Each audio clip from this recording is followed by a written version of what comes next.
Lever for Change is a philanthropic organisation or a philanthropic intermediary which is fighting for some of the world's biggest problems. Things like gender inequality, racial inequality, and of course, climate change. Lucky enough to be joined today by CEO Cecilia Conrad. Cecilia, welcome. Great to have you with us. Thank you for having me.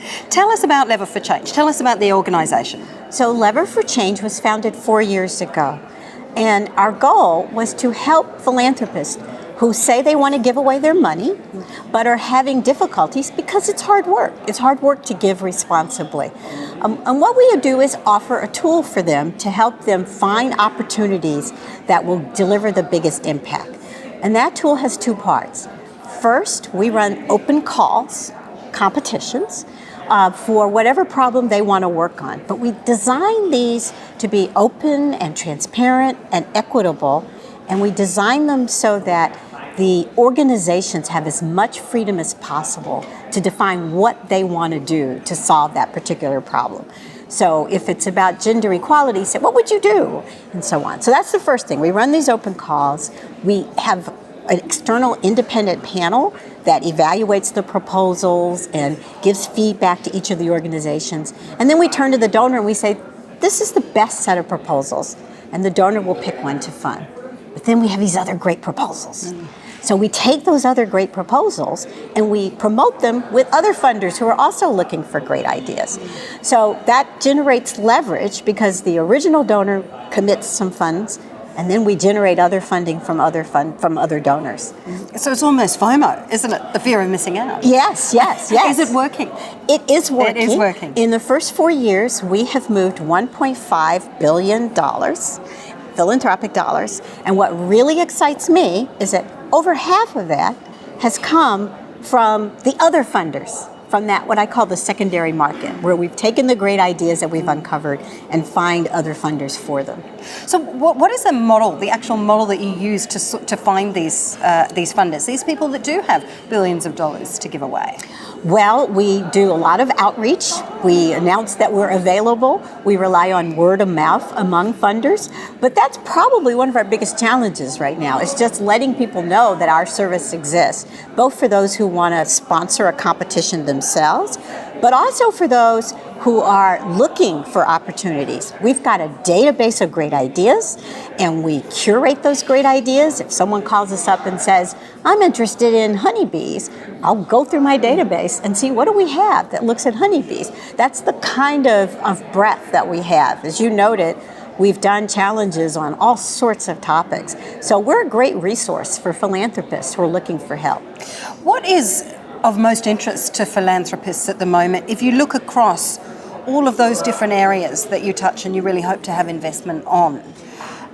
What is of most interest right now? Is it gender inequality and diversity? Is it climate change? What is it? I'd say I would pick out two. I think one is climate. Climate, everyone represents that as truly an existential threat. And so if we don't address that problem, hardly anything else matters. But I've also seen a lot of interest in addressing inequality in society writ large, in addressing the situation of the most marginalized populations wherever you are in different parts of the world.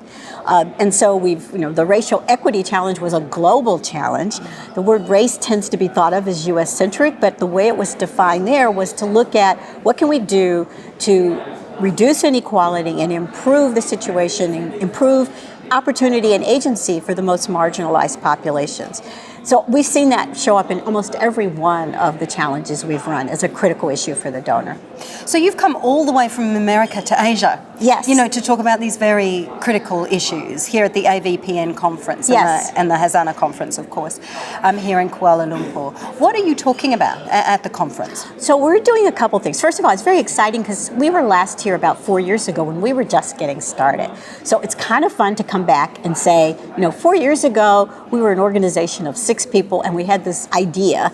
And now we actually have evidence that this idea can work. Not only can it move dollars, but we have with us 2 organizations who have been identified through our challenges, one through the Build a World of Play challenge with Lego, and one through a challenge focused on durable futures for refugees.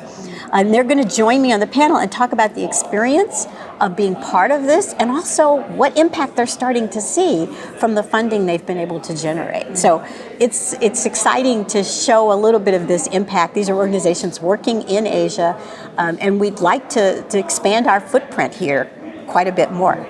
So just a last question for you, Cecilia. What is most exciting for you out there at the moment when you're looking at all of these incredible opportunities that you're putting forward to philanthropists? What are you getting most excited about? Is there one particular opportunity or something really special or innovative? You're asking me to say I have a favorite? I will identify some things that I think are on the horizon that I'm hoping we will find donors who are interested in getting involved in. One, of course, is the emergence of generative AI. And what implications that has for society.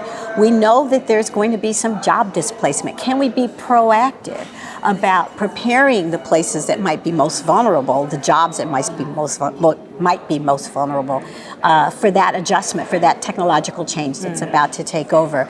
So that's one that I'm really interested in. The other topic that I'm interested in is aging.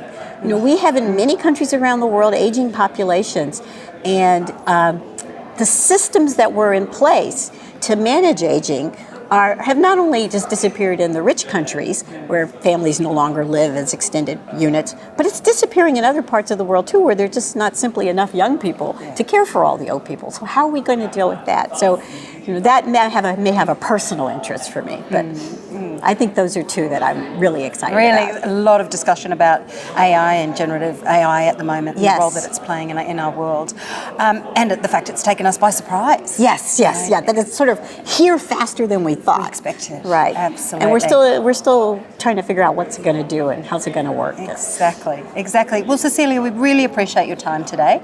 Thank you so much for chatting to us. Thank you. Cecilia Conrad with us there, right here, talking on the APAC Network.